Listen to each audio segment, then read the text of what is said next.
Facebook playing around with me. I thought I wasn't going to be able to go live today up here, y'all. Hold on.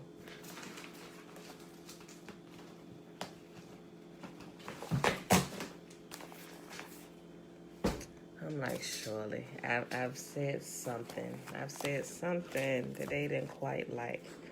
I don't know.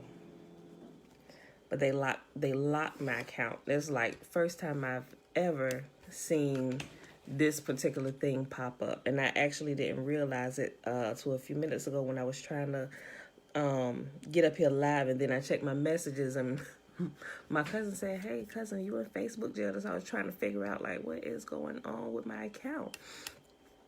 So I figured it out. Then when I got up there, after a little bit playing with it on my phone, this message pops up while I was trying to get into it, and it was saying you've been locked out of your account. Not locked out of your account, but we've locked your account because we need to verify your identity and stuff. I'm like, okay, because ain't nobody ever figuring out our password, right? So I'm just like, I don't know, y'all. I don't know. It said they did it for their purposes to make sure our account wasn't hacked. Could be a new thing. I don't know. I've never seen it in all my years of being on Facebook. Even when I forgot my password and locked myself out my account, it's like a totally different thing, you know. And it could be because everything that's going on with Facebook and them coming under changing their parent company's name, and I don't know. But anyway, I'm here. For a second, I held off for a few more minutes so I figured it out. Then I was just gonna say bump it, and you know I was just gonna leave it alone till later, you know, and try and figure it out. But I was able to do it. I found a message and they said they locked my account because they needed to verify my identity. Like, we didn't do anything else. So once I logged off, there wasn't anything else done to Facebook. I don't know, y'all. But anyway, we here. So,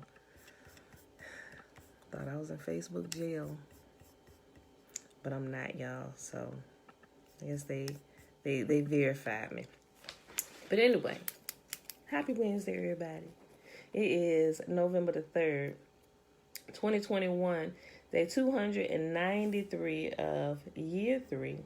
Reading through the books of the Law and the Prophets, another 3-year consecutive day count, day 961. I don't know why I just wrote that like that. All right, today we're reading Psalm 65 through 70. And we're going to pick up where we left off at in Shakespeare's Secret Messiah. In chapter 3, page 115. I know we stopped on 116, but I said I was going to pick it up on 115 just to kind of start it back at that point where it didn't kind of break that section up, just in case you were half listening yesterday or somebody just came in today. That way they can kind of get the full gist of what was being said. Let me type this in here. So,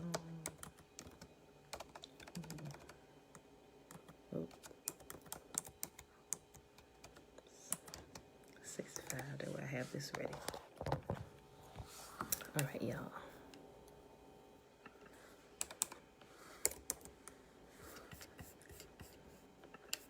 Okay, so this is us. So let's go ahead and do the Shema, which is found in Deuteronomy chapter 6, starting at verse 3. Hear, therefore, O Israel, and observe to do it, that it may be well with you, and that you may increase mightily, as Yahuwah, the mighty one of our fathers, has promised us, in a land that flows with milk and honey.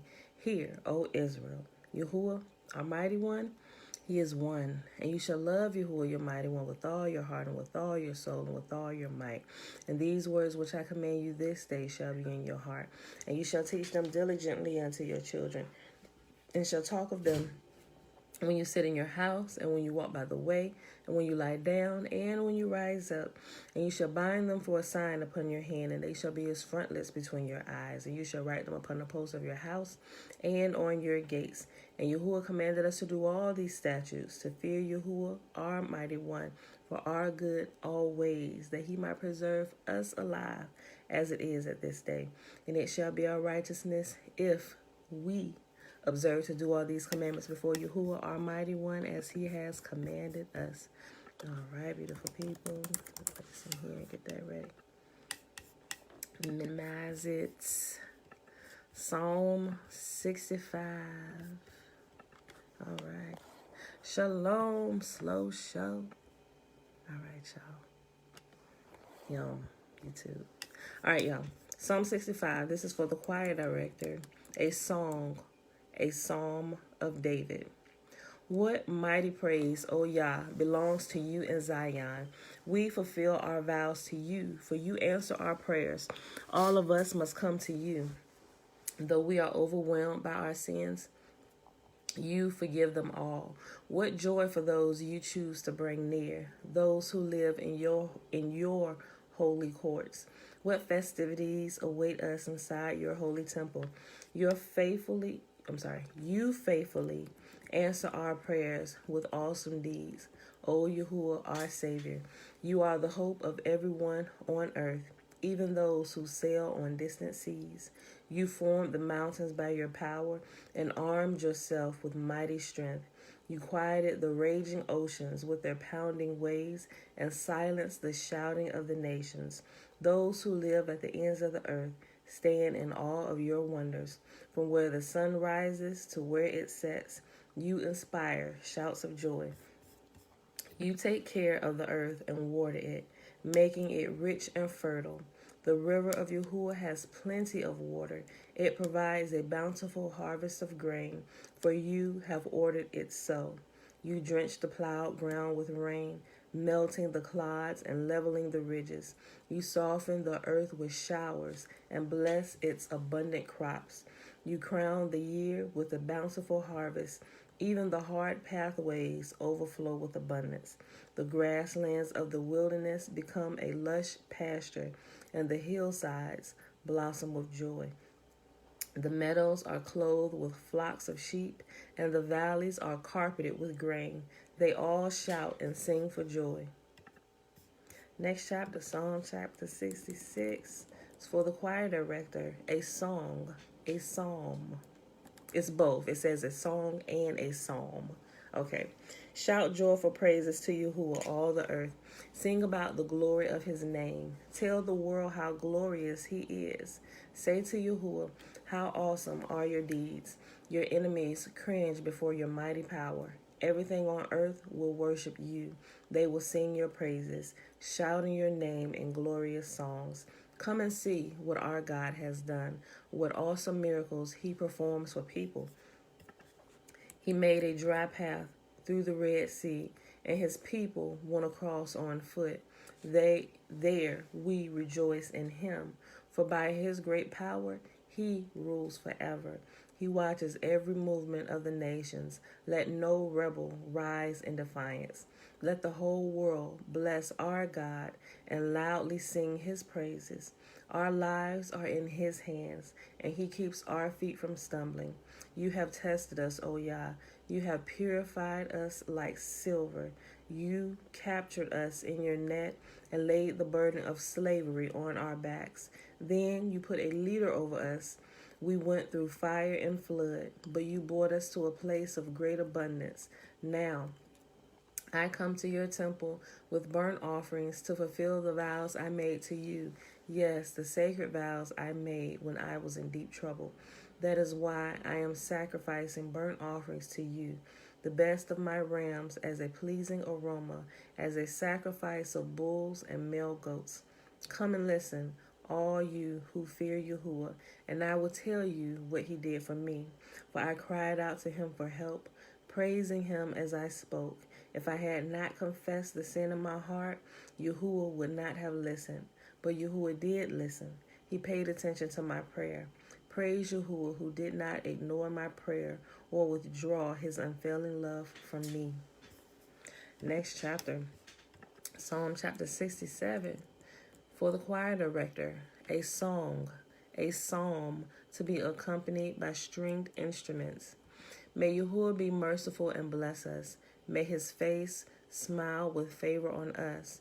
May your ways be known throughout the earth, your saving power among people everywhere.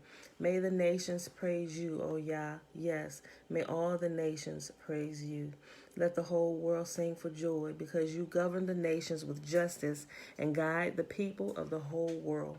May the nations praise you, O Yah. Yes, may all the nations praise you. Then the earth will yield its harvest, and Yahuwah, our God, will richly bless us.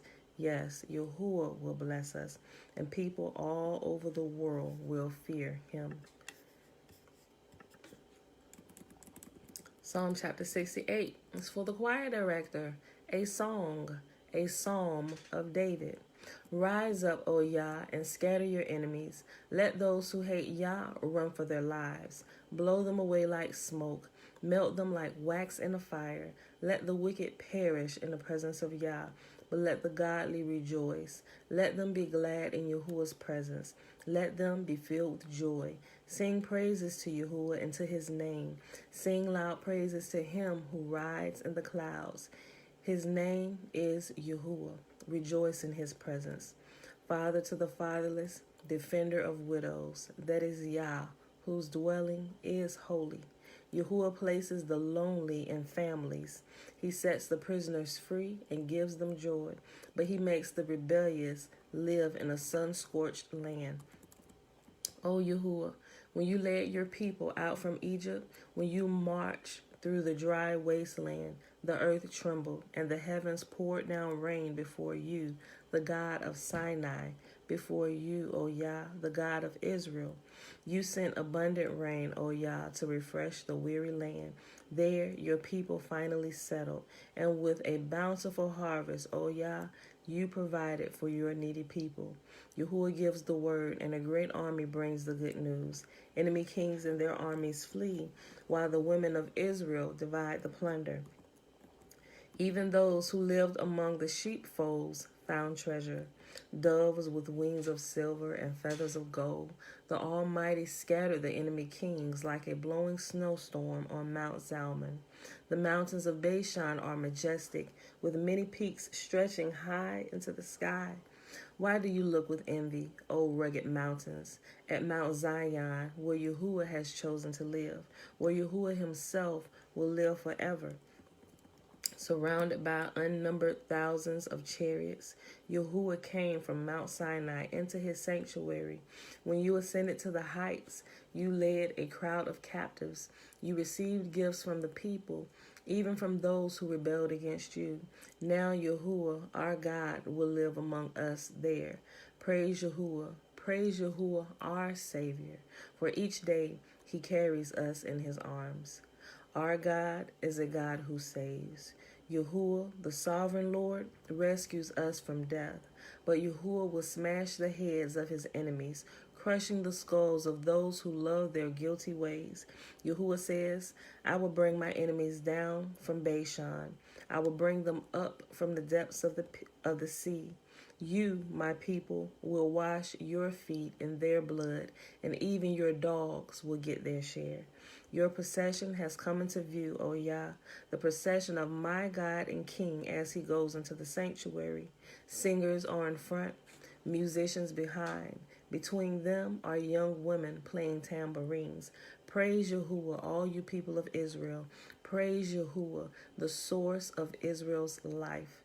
Look, the little tribe of Benjamin leads the way. Then comes a great throng of rulers from Judah, and all the rulers of Zebulun and Naphtali. Summon your might, O Yah. Display your power, O Yah, as you have in the past. The kings of the earth are bringing tribute to your temple in Jerusalem. Rebuke these enemy nations, these wild animals lurking in the reeds, this herd of bulls among the weaker calves. Make them bring bars of silver in humble tribute. Scatter the nations that delight in war. Let Egypt come with gifts of precious metals. Let Ethiopia bring tribute to Yahuwah. Sing to Yahuwah, you kingdoms of the earth. Sing praises to Yahuwah. Sing to the one who rides across the ancient heavens, his mighty voice thundering from the sky. Tell everyone about Yahuwah's power. His majesty shines down on Israel. His strength is mighty in the heavens. Yahuwah is awesome in his sanctuary. The God of Israel gives power and strength to his people. Praise be to Yahuwah. Next chapter, Psalm chapter 69, Lavan Shalom. For the choir director, a psalm of David to be sung to the tune, Lilies. Save me, O Yah, for the flood waters are up to my neck. Deeper and deeper, I sink into the mire. I can't find a foothold. I am in deep water, and the floods overwhelm me. I am exhausted from crying for help. My throat is parched. My eyes are swollen with weeping, waiting for my God to help me. Those who hate me without cause outnumber the hairs on my head. My enemies try to destroy me with lies, demanding that I give back what I didn't steal. Oh, Yah, you know how foolish I am. My sins cannot be hidden from you. Don't let those who trust in you be ashamed because of me.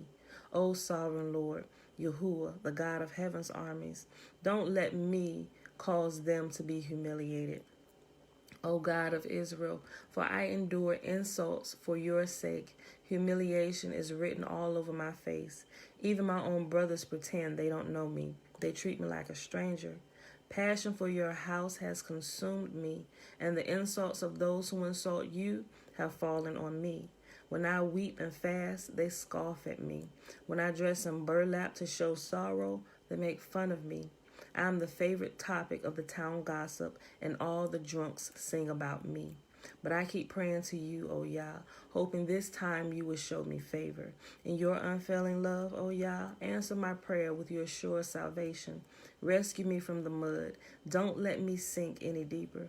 Save me from those who hate me, and pull me from these deep waters.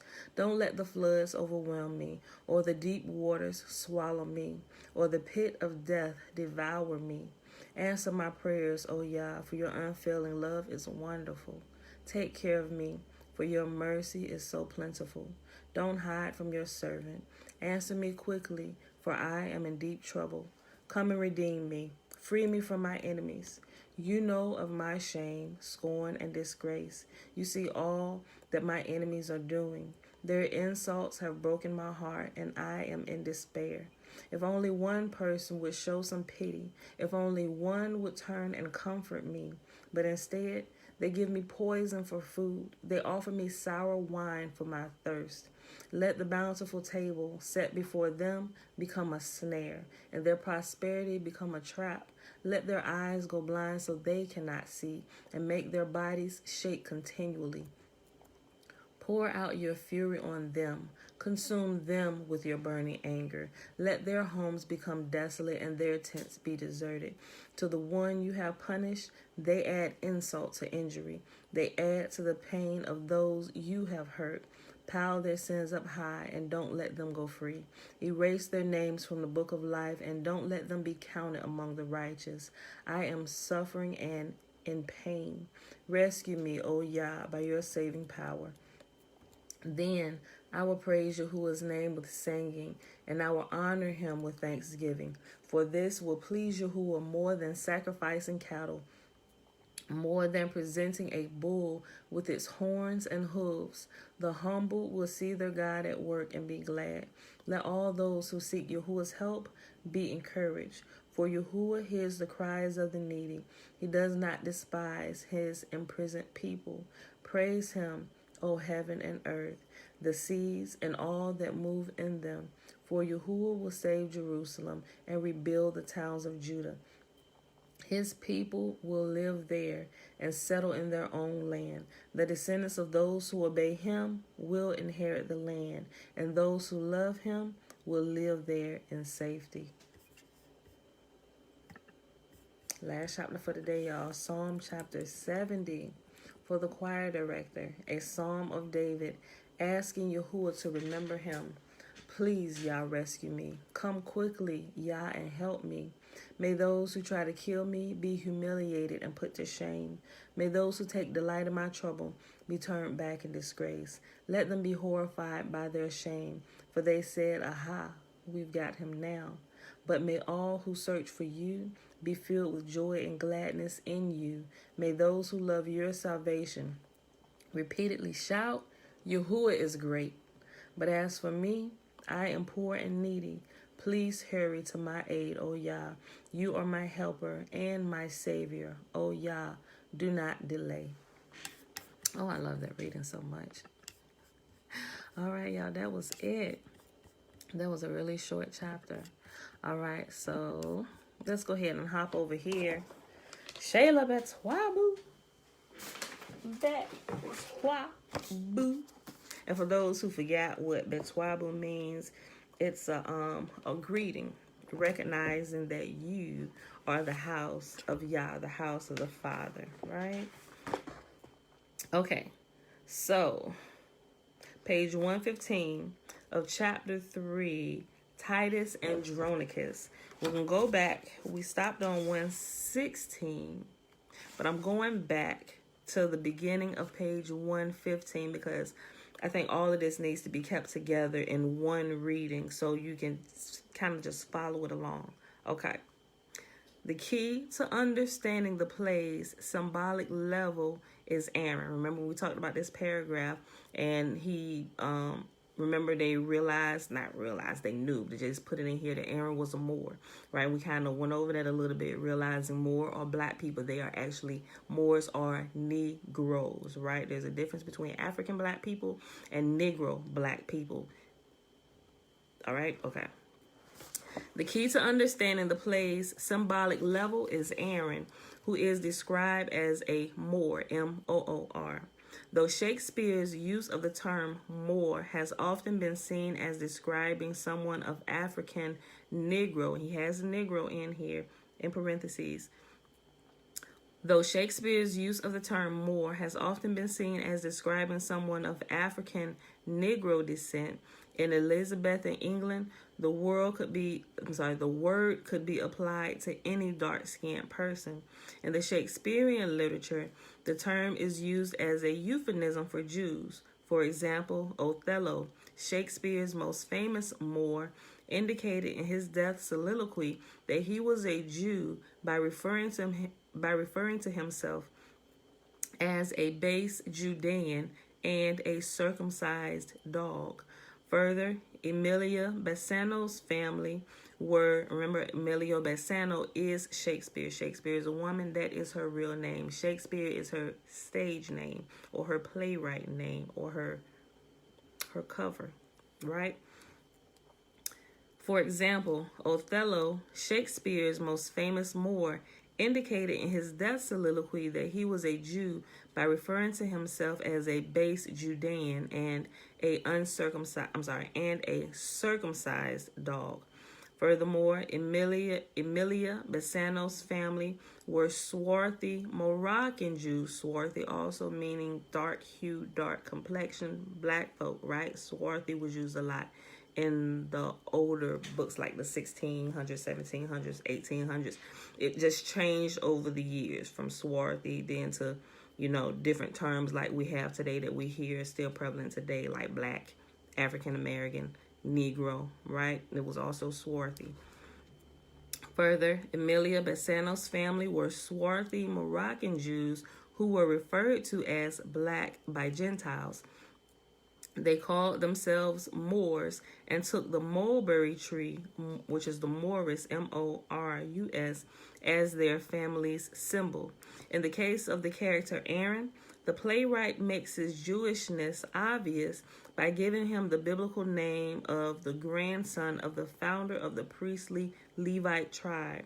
This was the ancestral tribe of the Maccabees, the Jewish messianic family that Titus inserted himself into. To understand Aaron's role in the play's symbolic level, one must first recognize that the playwright used Josephus as a type for the character. The character's very name begins the linkage, as Josephus claimed to have been a member of the tribe of Aaron. Aaron is also described as chief architect and plotter of these woes. That's Act 5, Scene 3, line 122, which could be only a slight exaggeration of Josephus's importance in the Roman conspiracy to create Christianity. Aaron is also like Josephus in that he became an advisor to the besiegers of a city after they had captured him. The authors of the Gospels created a typological connection between Joseph of Arimathea and Josephus Bar. Yeah, read that again. Screwing the names up. The authors of the Gospels created a typological connection between Joseph of Arimathea and Josephus Bar Matthias by having each of the Josephs take down from a cross someone crucified in a group of 3 men who miraculously survived. Moreover, Joseph of Arimathea is a pun on Joseph Bar Matthias. The Gospel of Barnabas, a non-canonical gospel from the Middle Ages, does not even bother with the wordplay that states that the name of the individual who took Jesus down from the cross was Joseph of Arimathea. Joseph of Arimathea is also referred to as a counselor, which was the same as Josephus's role with Titus and Aaron's role in Titus and Andronicus. The following passage from Josephus's autobiography describes how Josephus Bar Matthias took the Messiah down from the cross. Quote, "Moreover, when the city Jerusalem was taken by force, I was sent by Titus Caesar to a certain village called Thekoa, in order to know whether it were a place fit for a camp. As I came back, I saw many captives crucified and remembered 3 of them as my former acquaintance. I was very sorry at this in my mind and went with tears in my eyes to Titus and told him of them. So he immediately commanded them to be taken down and to have the greatest care taken of them in order to their recovery. Yet 2 of them died under the physician's hands, while the 3rd recovered." End quote. That's in Josephus Vita, page 26.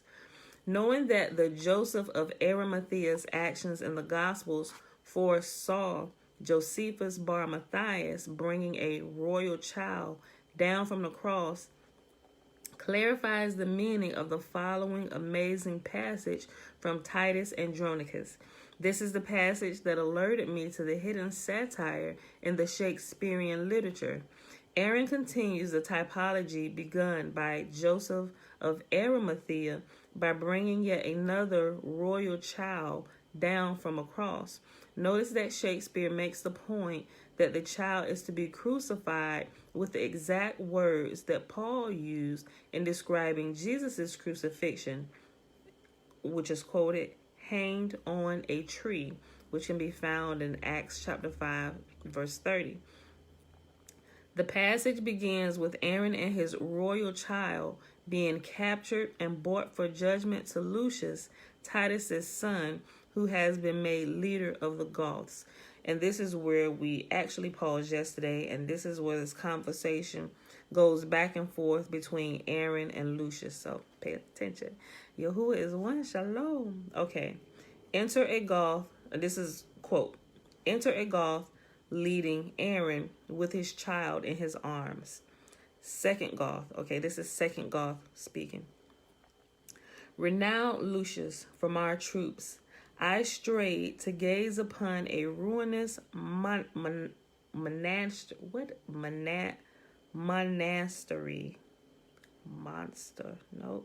Monastery.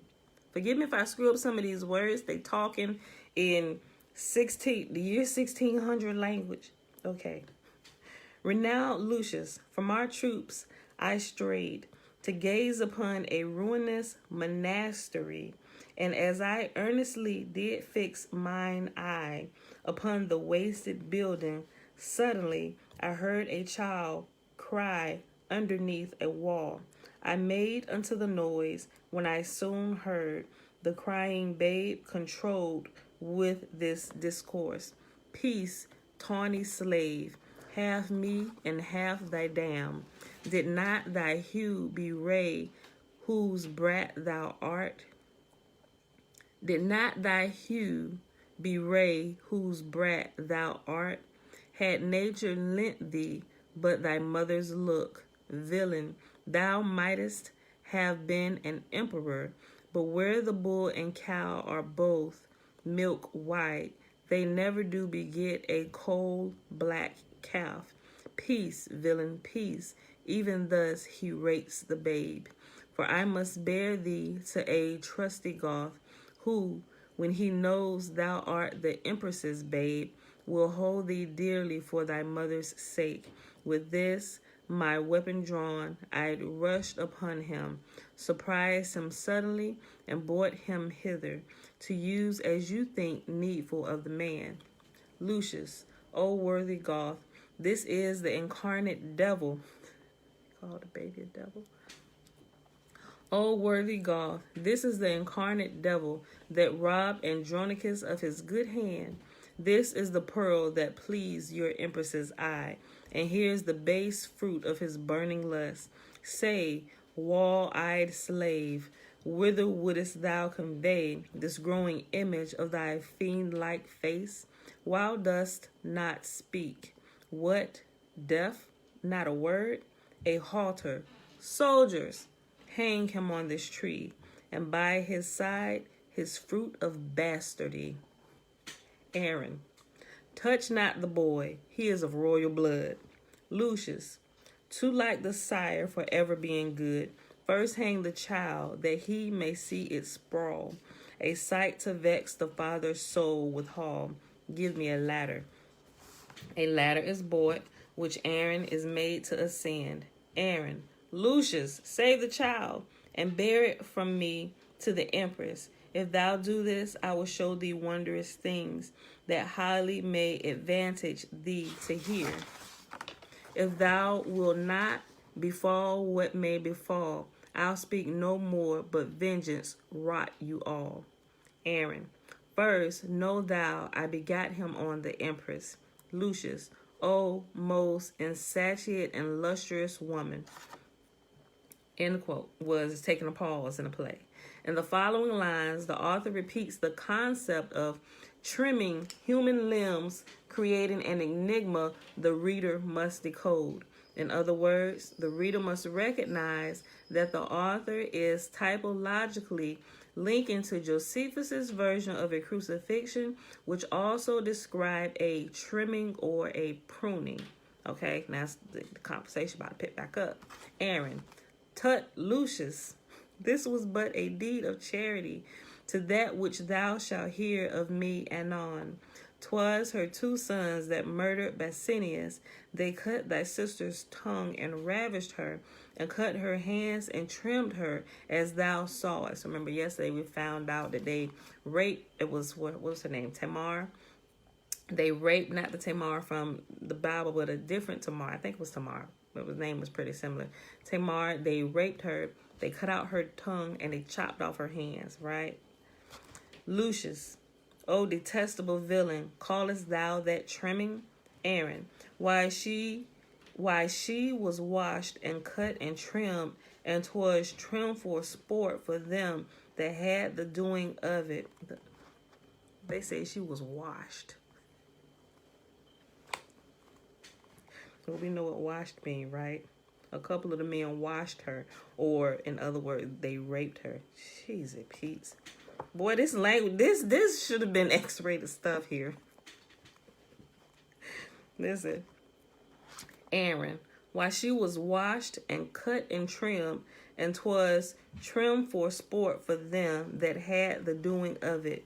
Lucius, O barbarous, beastly villains like thyself, Aaron. Indeed, I was their tutor to instruct them. I'd play the cheater for thy father's hand, and when I had it, drew myself apart, and almost broke my heart with extreme laughter. I'd pry me through the crevice of a wall, when for his hand he had his two sons' heads, beheld his tears, and laughed so heartily that both mine eyes were rainy like to this.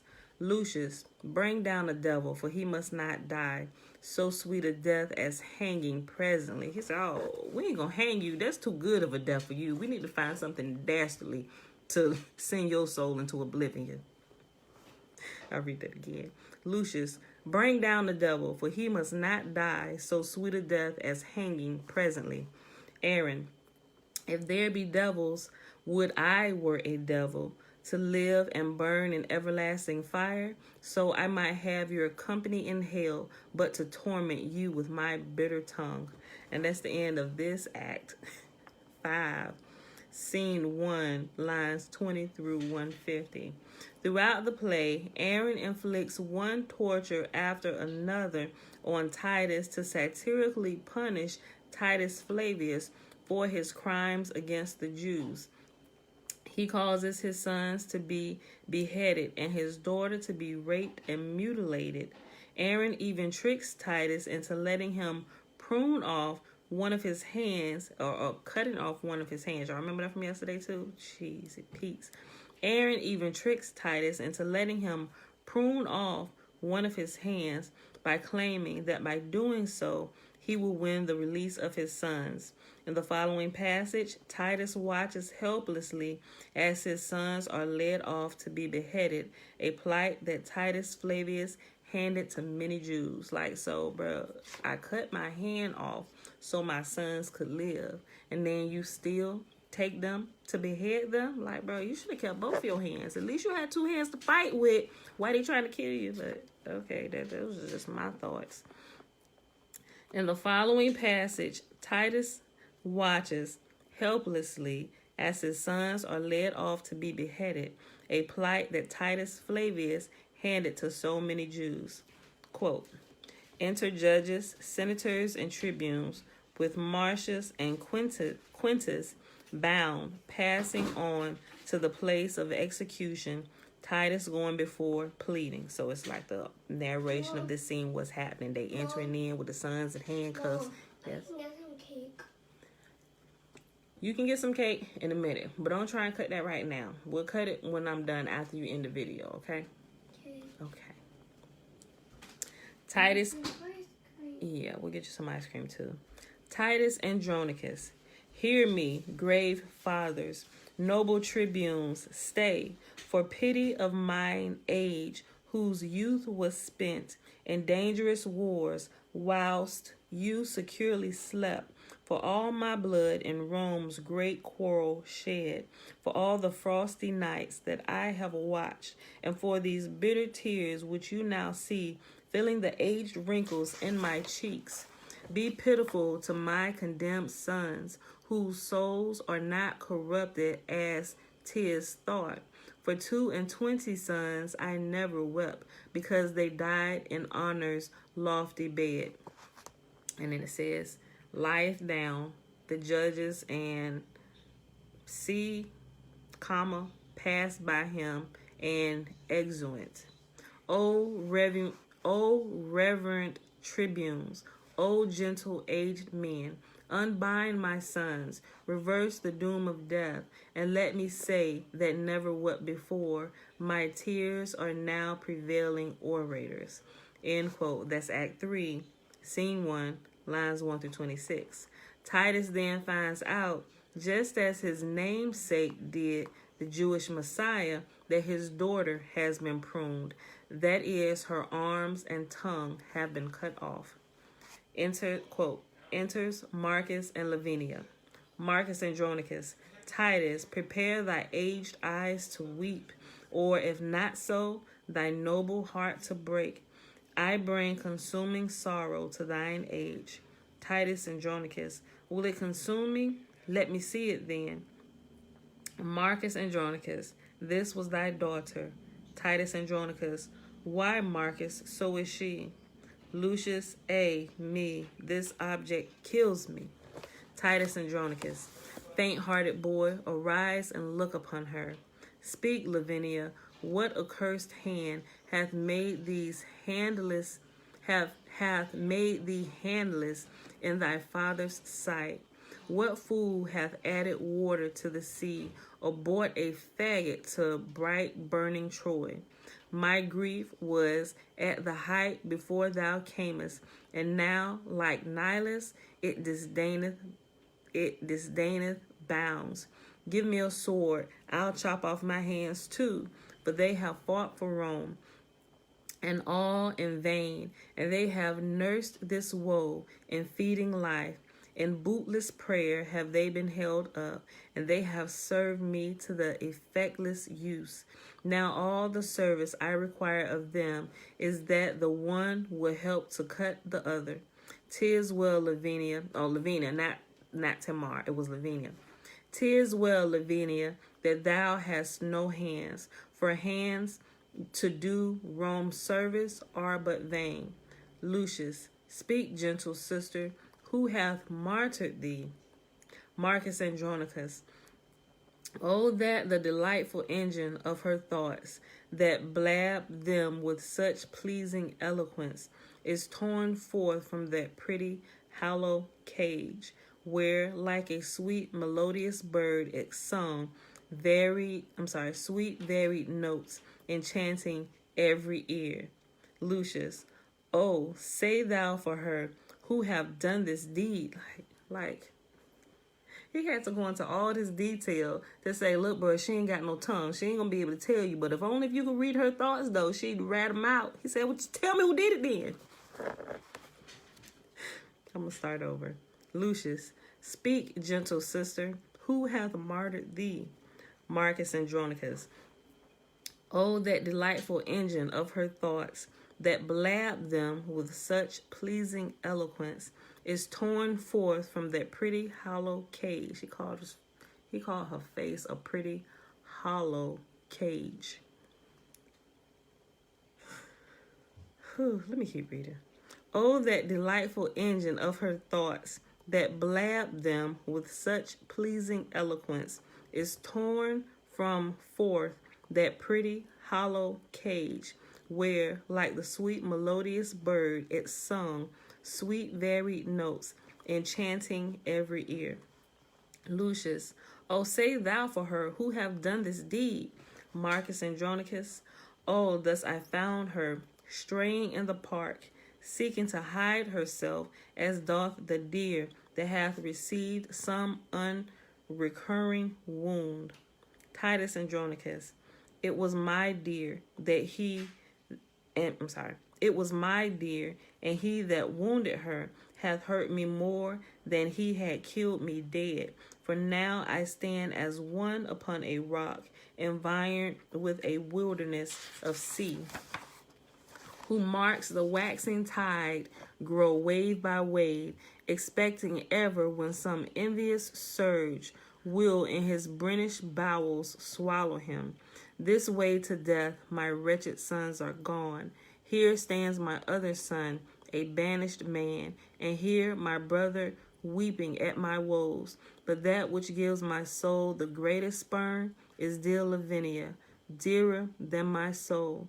Had I but seen thy picture in this plight, it would have maddened me. What shall I do? Now I behold thy lively body so. Thou hast no hands to wipe away thy tears, nor a tongue to tell me who hath martyred thee. Thy husband, he is dead, and for his death thy brothers are condemned, and dead by this. Look, Marcus, son of Lucius, look on her. When I did name her brothers, then fresh tears stood on her cheeks, as doth the honeydew upon a gathered lily almost withered. Marcus Andronicus, perhaps she weeps because they killed her husband, perchance because she knows them innocent. end quote. And that's Act 3, Scene 1, lines 59 through 115. They cut off her hand so she couldn't write it out after they cut her tongue out, right? But maybe her mouth was too sore, you know, to take the pen or whatever it was. I would have been, I would have told him who did it. Or, well, she might not have known where they live, or she might have been illiterate and didn't know how to spell the name. Let me keep reading. The above passage, like many in Shakespeare's works, uses Ovid's story of Philomel as a metaphor for the fact that Titus Flavius raped the Jews and took away their tongue, that is, their ability to tell posterity what the Romans had done to them and their religion. In Ovid's story, Philomel was raped and then had her tongue cut out by her attacker so she could not identify him. She therefore wove a tapestry that told the story of her rape and revealed her attacker. Go ahead, girl. Now we hope we got somebody who can read clothing.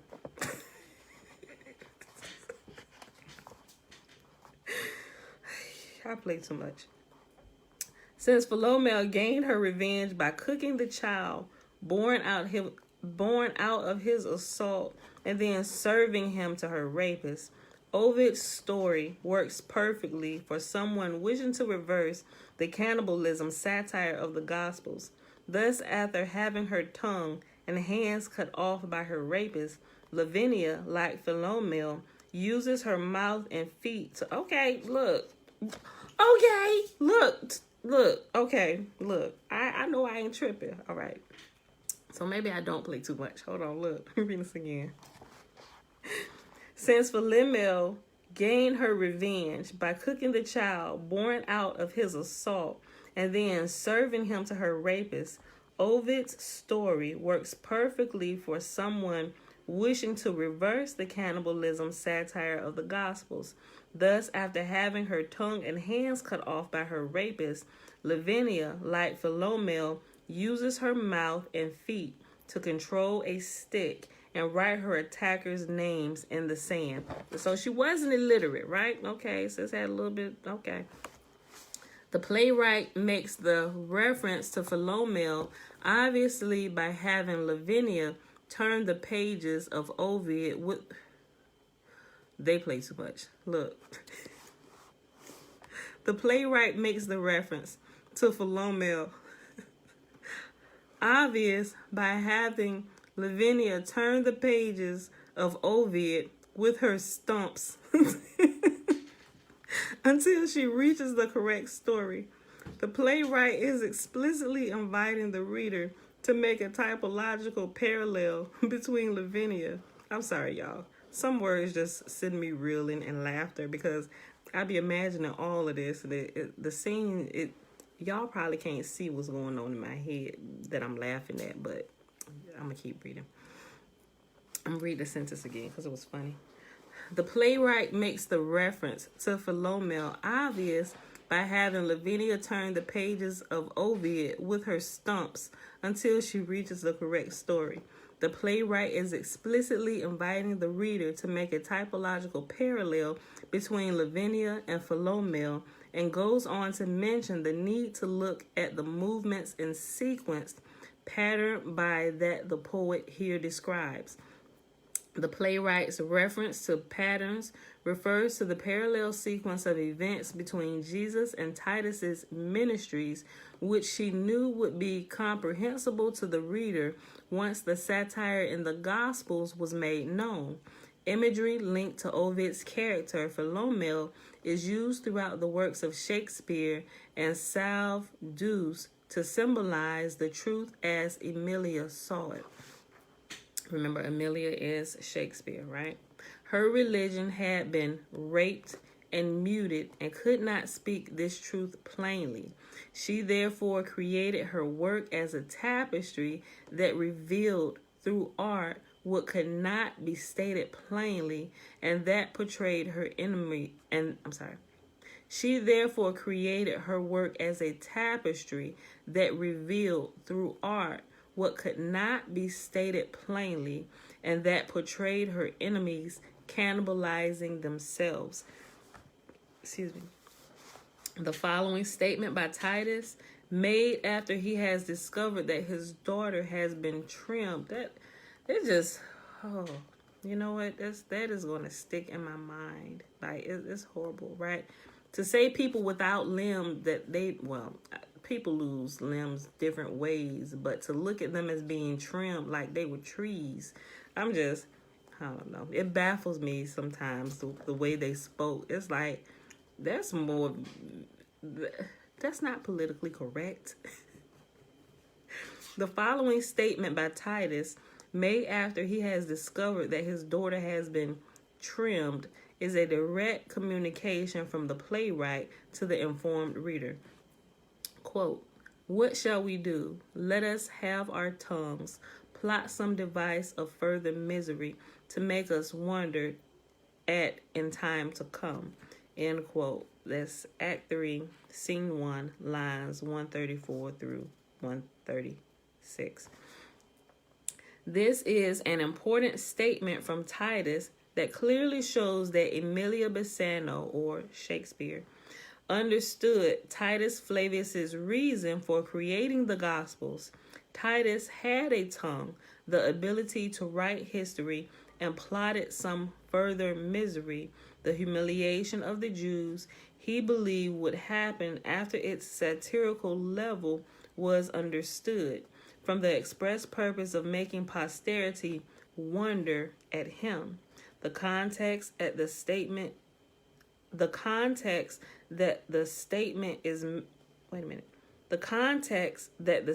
is made, Titus's misery after learning that his daughter has suffered the fate of the Jewish Messiah, shows Emilia's desire, or Shakespeare's desire, to prevent Titus from obtaining the posthumous glory he sought. Following Titus's discovery of what has happened to his daughter, Aaron appears and tells Titus that the emperor will pardon his sons if Titus cuts off his hands and sends it to him. Aaron is lying, of course, and no such deal has been struck.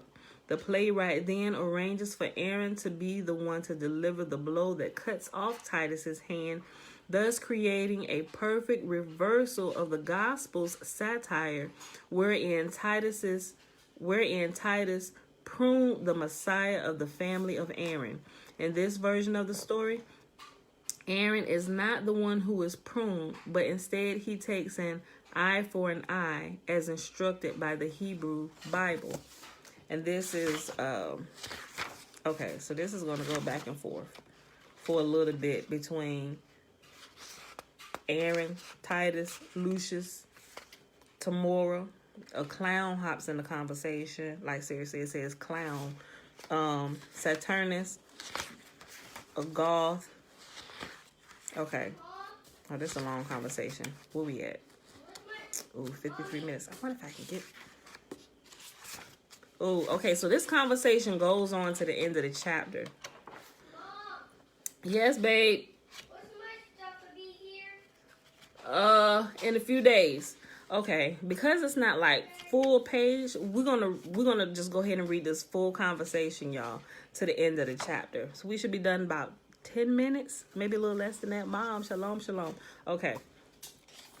In this version of the story, Aaron is not the one who was pruned, but instead he takes an eye for an eye as instructed by the Hebrew Bible.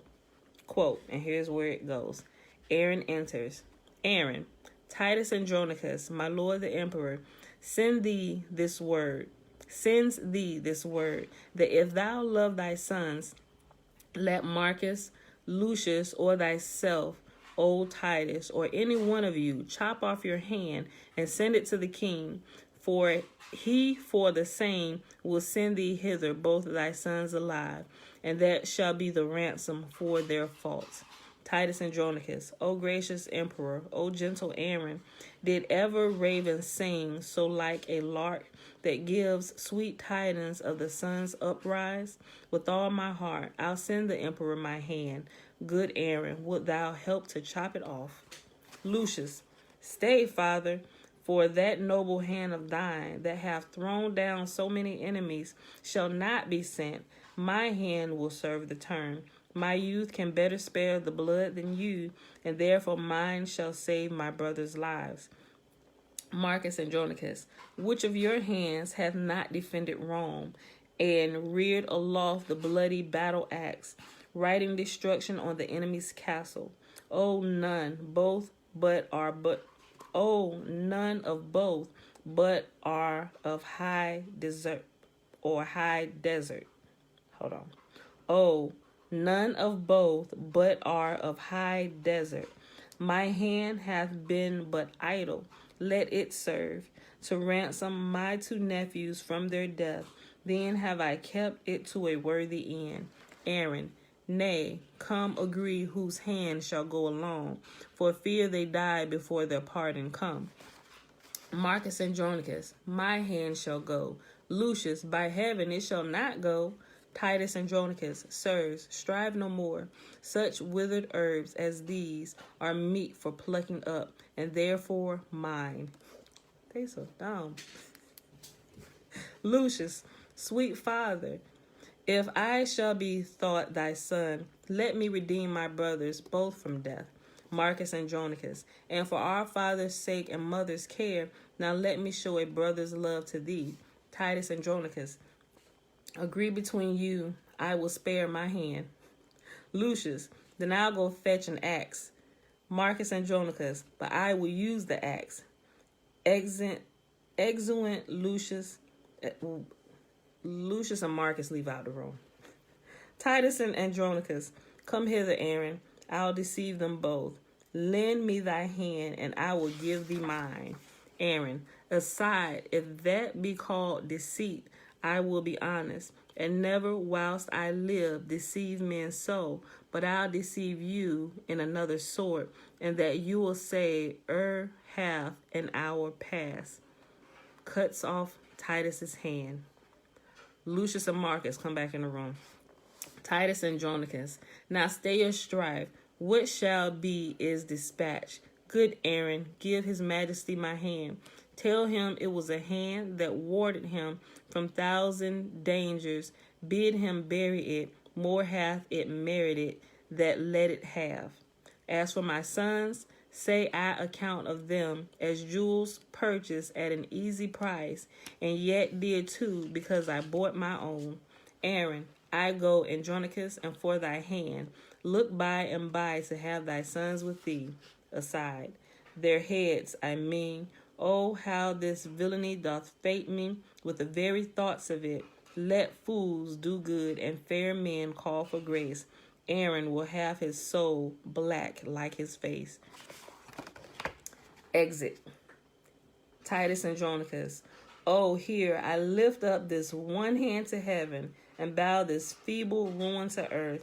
If any power pities wretched tears, to that I call. And that's Act 3, Scene 1, lines 150 through 208. The following passage has been seen as one of Shakespeare's puzzles, but is simply a spoof of which the fool mistakes Titus for Titus Flavius, which is the exact understanding that the playwright is trying to get the reader to come to. As the clown believes he is speaking with Titus Flavius, he must also believe that Titus is referring to the Gospels. He refers to Titus as a gibbet maker because Titus Flavius was a gibbet maker or cross maker.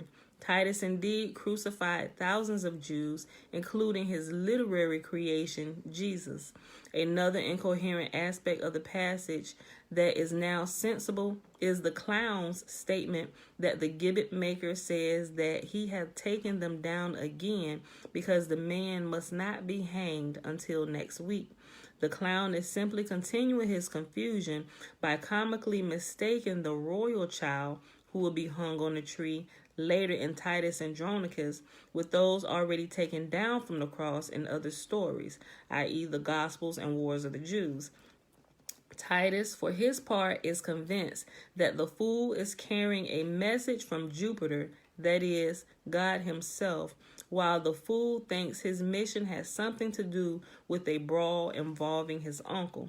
Notice the explanatory power of the thesis. This seemingly incoherent dialogue is rendered comprehensible by the understanding it is playing off Titus's invention of Christianity.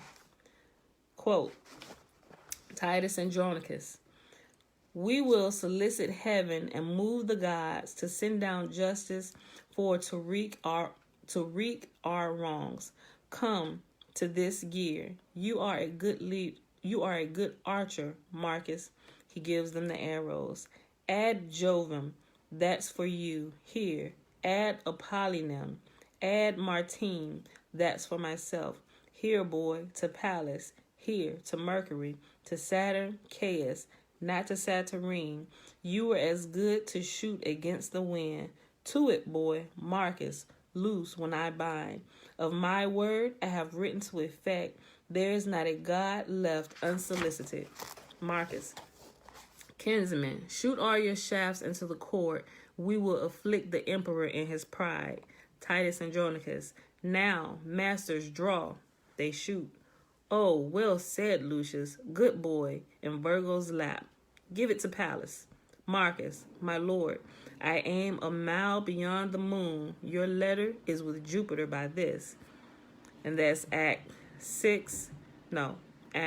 4. Scene 3, lines 51 through 67. A clown enters with a basket and 2 pigeons in it. Titus Andronicus, news from heaven. Marcus, the post has come. Sirrah, what tidings? Have you any letters? Shall I have justice? What says Jupiter? Clown, ho, the gibbet maker.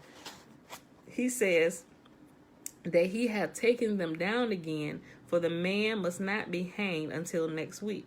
Titus Andronicus, but what says Jupiter, I ask thee? Clown, alas, sir, I know not Jupiter. I never drank with him in all my life. Act 4, Scene 3, lines 77 through 86. Titus's instruction below to the clown to deliver a supplication is also consistent with this comic theme. In ancient Rome, a supplication was a religious document notifying of a military success. It was a synonym for gospel, meaning the good news of a military victory. The fool is thus bringing Titus's gospels to the emperor. Notice above that Titus says he will be at hand when the clown delivers the supplication. Within the play's symbolic framework, he will be at hand because he is the character Jesus in the Gospels, which will be contained within the clown's hand. Conversation goes on. Titus Andronicus, why, villain, art not thou the carrier? Of my pigeons, sir, nothing else. Titus Andronicus, why didst thou not come from heaven? Clown, from heaven? Alas, sir, I never came there. God forbid I should be so bold to press to heaven in my young days. Why, I am going with my pigeons to the tribunal plebs to take up a matter of brawl betwixt my uncle and one of the emperor's men. Marcus, why, sir, that is as fit as can be served for your oration, and let him deliver the pigeons to the emperor from you. Titus Andronicus, tell me, can you deliver an oration to the emperor with grace? Clown, nay, truly, sir, I could never say grace in all my life. Titus Andronicus, Sirrah, come hither. Make no more ado, but give your pigeons to the emperor. By me thou shalt have justice at his hands. Hold. Meanwhile, here's money for thy charges. Give me pen and ink. Sirrah, can you with a grace deliver a supplication? Clown, sir. Titus Andronicus, Then here's a supplication for you, and when you come to him, at the first approach you must kneel, then kiss his foot, then deliver up your pigeons, and then look for your reward. I'll be at hand, sir. See you do it bravely. Act 4, Scene 3, lines 87 through 113. The playwright continues the parody of the Flavian invention of Christianity by having the clown bring 2 pigeons to the emperor. The clown tells Saturninus that God, that is, Titus, and St. Stephen say hello.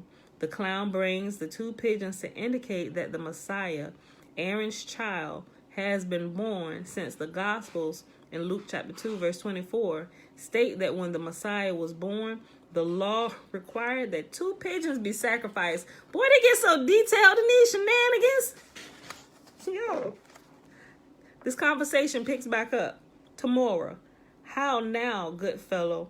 Wouldst thou speak with us? Clown. Yea, forsooth, and your mistership be emperor. Tomorrow. Empress I am, but yonder sits the emperor.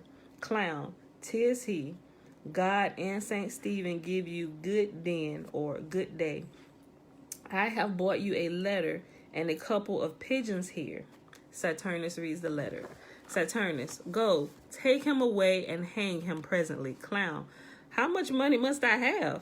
Tomorrow, come, Sarah, you must be hanged. Clown, hang by a lady, then I have brought up a neck to a fair end.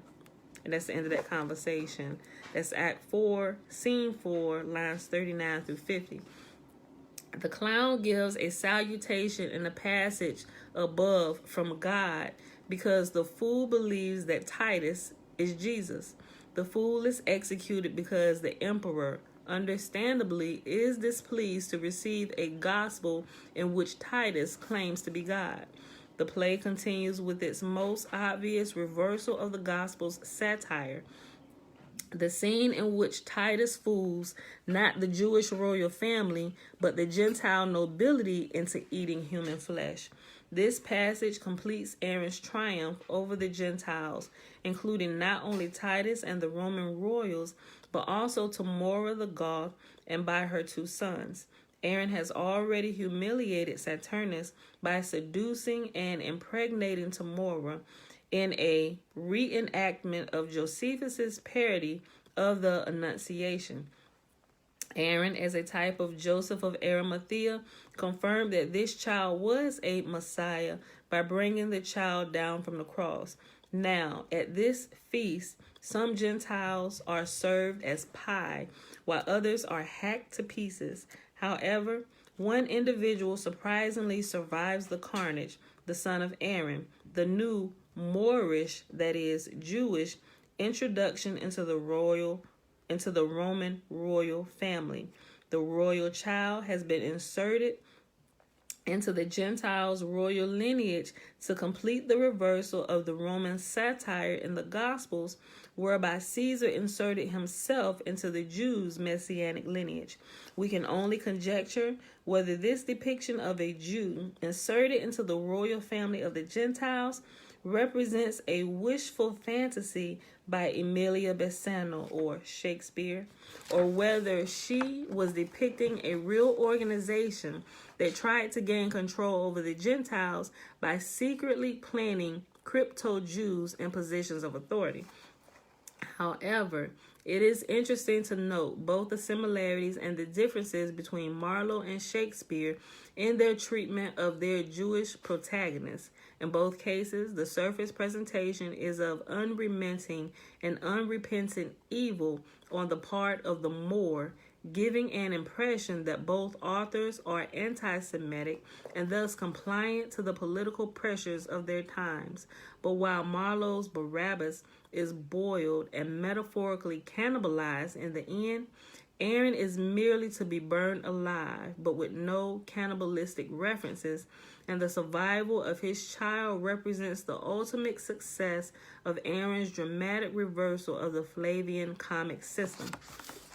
And this is the last conversation, and it goes to the end.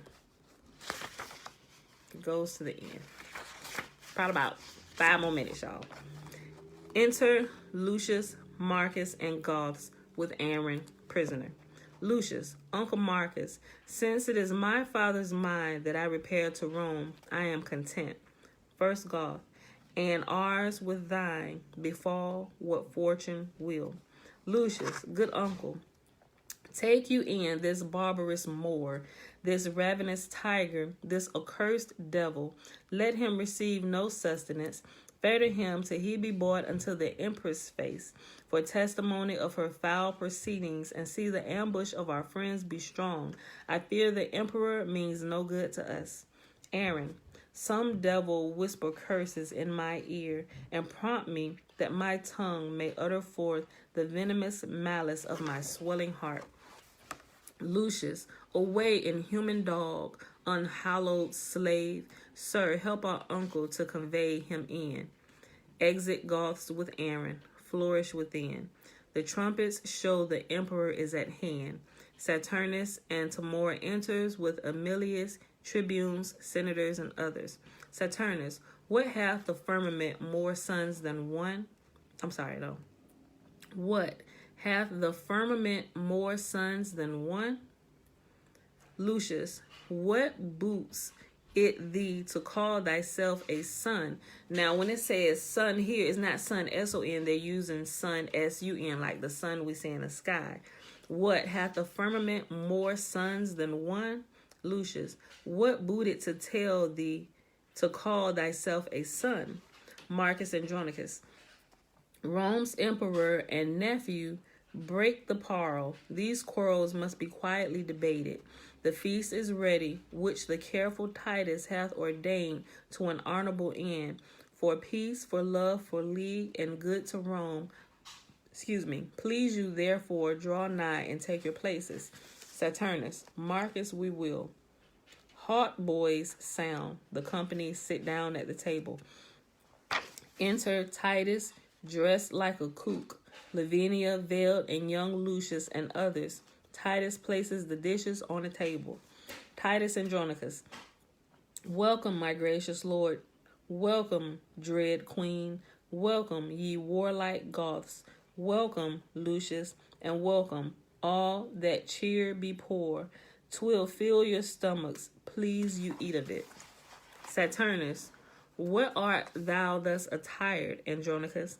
Titus Andronicus, because I will be sure to have all will to entertain your highness and your empress.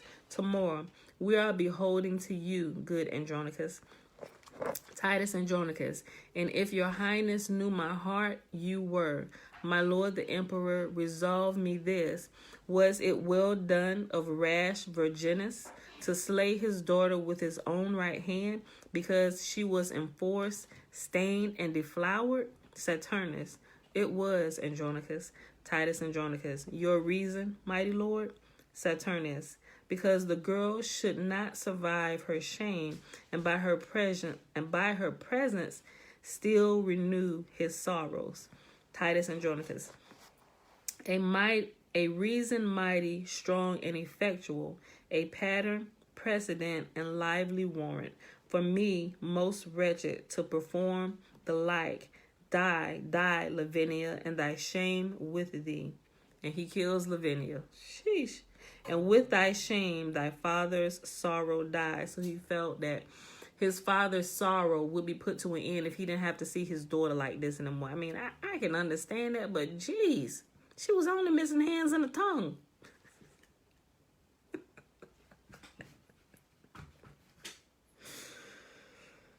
He kills Lavinia. And with thy shame, thy father's sorrow died.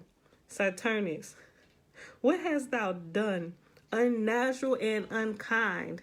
Titus Andronicus, killed her for whom many tears have made me blind. Like I had to kill her. It was making me blind and look at this sight. I need to hurry up and finish reading. Okay. Let me stop, y'all. I'm gonna get serious about this. Titus Andronicus, killed her for whom my tears have made me blind. I am as woeful as Virginus was, and have 1,000 times more cause than he to do this outrage, and it now is done. Saturnus, what? Was she ravished? Tell who did the deed. Andronicus, Would you please eat? Would please your highness feed? Tomorrow. Mommy. Yes, babe. Okay. Why hast thou slain thine only daughter thus? Titus and Andronicus. Not I, 'twas Chiron and Demetrius. They ravished her and cut away her tongue, and 'twas they that did her all this wrong. Saturnus, go fetch them hither to us presently. Titus and Andronicus. Why, there they are both baked in that pie, whereof their mother daintily hath fed, eating the flesh that she herself hath bred. 'Tis true, witness my knife's sharp point. And he kills Tamora. They have no, I'm glad I wasn't alive back then. Saturnus, die, frantic wretch, for this accursed deed. Then they killed Titus. Lucius, can thy son's eye behold his father's bleed? There is meed for meed, death for a deadly deed. So they just killing everybody, and they just keep killing so you don't have to live with the thoughts that we killed your child and you seen it, right? So they just killing everybody, right? So nobody have to suffer anymore. Sheesh. Lucius, can the son's eye behold his father bleed? There is meed for meed, death for a deadly deed. Maybe that's going to be our title today. That people will be like, what the crap did she say?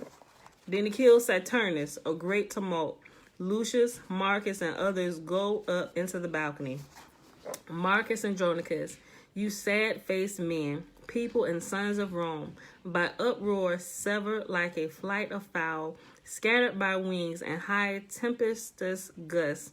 Oh, let me teach you how to knit again this scattered corn into one mutual sheaf, these broken limbs again into one body, lest Rome herself be bane unto herself, and she whom mighty kingdoms curtsy to.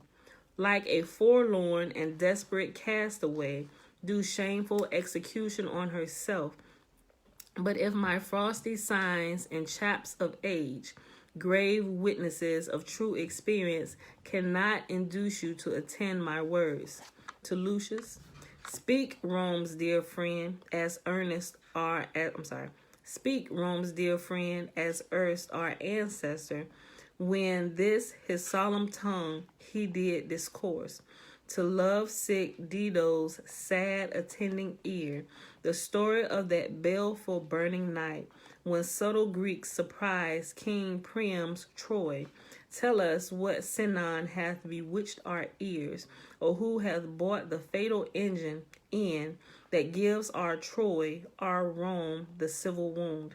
My heart is not compact of flint nor steel, nor can I utter all our bitter grief, but floods of tears will drown my oratory and break my utterance, even in the time when it should move you to attend me most, lending your kind commiseration.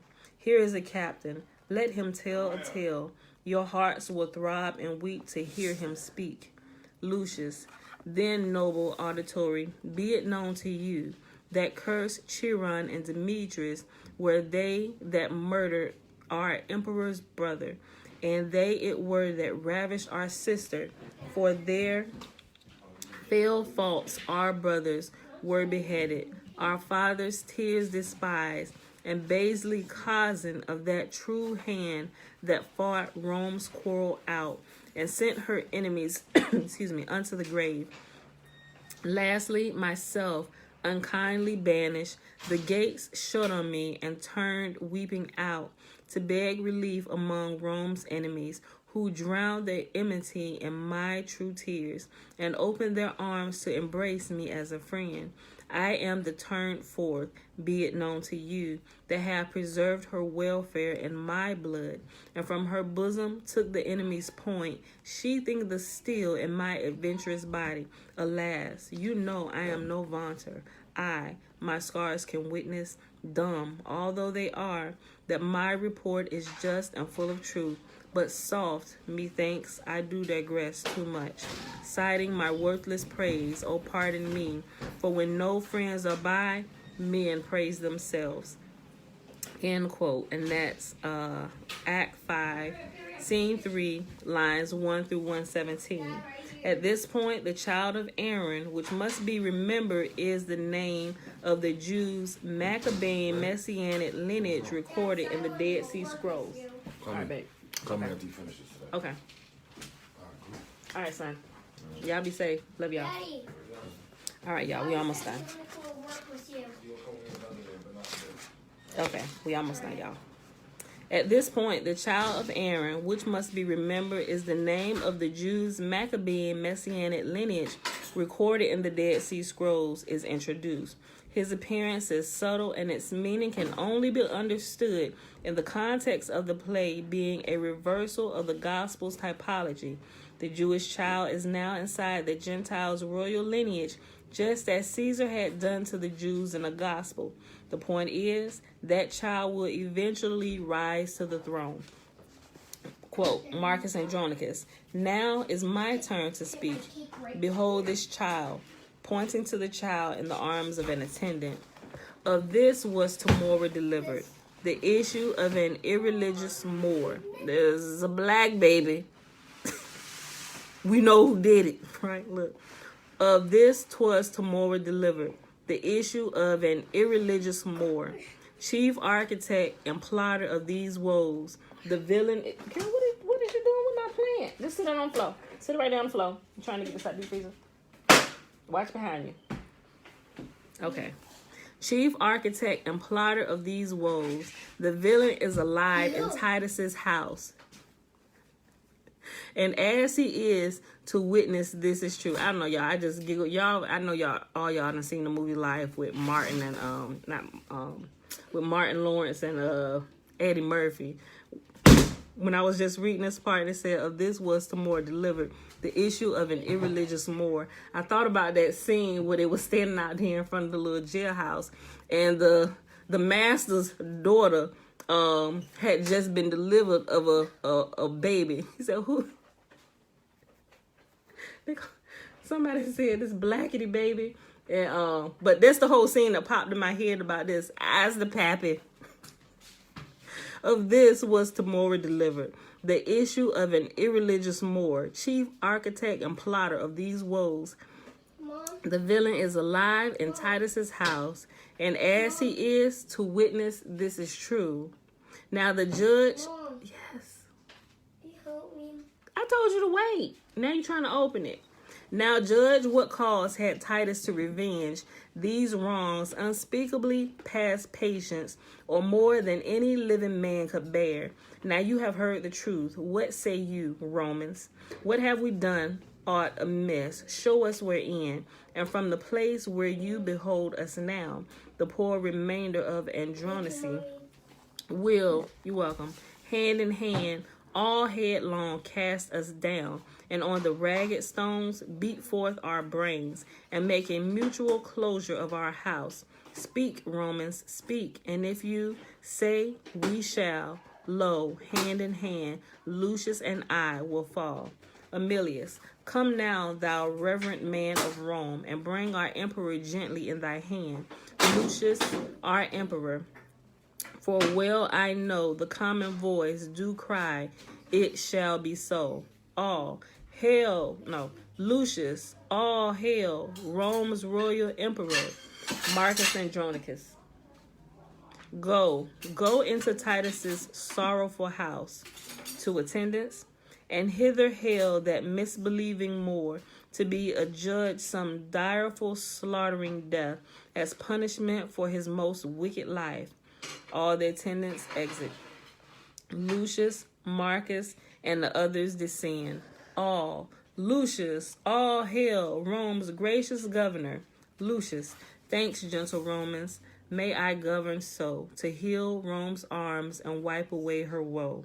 But gentle people, give me aim a while, for nature puts me to a heavy task. Stand all aloof, but uncle, draw you near, to shed obsequious tears upon this trunk. Oh, take this warm kiss on thy pale, cold lips. Kissing Titus.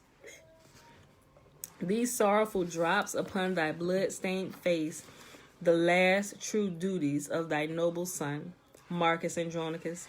Tear for tear and loving kiss for kiss, thy brother Marcus tenders on thy lips. O were the sum of these that I should pay, countless and infinite, yet would I pay them. Lucius, come hither, boy, come, and learn of us, to melt in showers. Thy grandsire loved thee well. Many a time he danced thee on his knee, sung thee asleep, his loving breast thy pillow. Many a matter hath he told thee, meet and agreeing with thine infancy. In that respect, then, like a loving child, shed yet some small drops from thy tender spring, because kind nature doth require it so. Friends should associate friends in grief and woe. Bid him farewell, commit him to the grave, do him that kindness, and take leave of him. Young Lucius, O grandsire, even with all my heart would I were dead, so you did live again. O Lord, I cannot speak of him for weeping. My tears would choke me if I opened my mouth. Re-enters the attendants with Aaron. Emilius, you sad Andronicus, have done with woes. Give sentence to this execrable wretch that hath been breeder of these dire events. Lucius, set him breast deep in earth and famish him. There let him stand and rave and cry for food. If anyone relieves or pities him for the offenses, he dies. This is our doom. Some stay to see him fastened into the earth. Aaron, oh, why should wrath be mute and fury dumb? I am no baby. I, that with these base prayers I should repent of the evils I have done. 10,000 worse than ever yet I did, would I perform if I might have my will. If one good deed in all my life I did, I do repent of it from my very soul. Aaron was terrible. Lucius, this is the last couple sentences, y'all. Lucius, some loving friends convey the emperor hence, and give him burial in his father's grave. My father and Lavinia shall forthwith be closed in our household's monument. As for that heinous tiger Tamora, no funeral rite, nor man mourning weeds, no mournful bell shall ring her burial, but throw her forth to beasts and birds of prey. Her life was beast-like and devoid of pity, and being so, shall have the like want of pity. See justice done on Aaron, that damned Moor, by whom our heavy haps had their beginning, then afterward to order the well state, that like events may never it ruinate. And they exit. And that end quote, and that's the end of Act 5, Scene 3, lines 118 through 199. Mom. Amelia Bassano's understanding of the Flavian typology. That's what hair was in my ice cream. Oh, you gotta be careful. Let me double check that.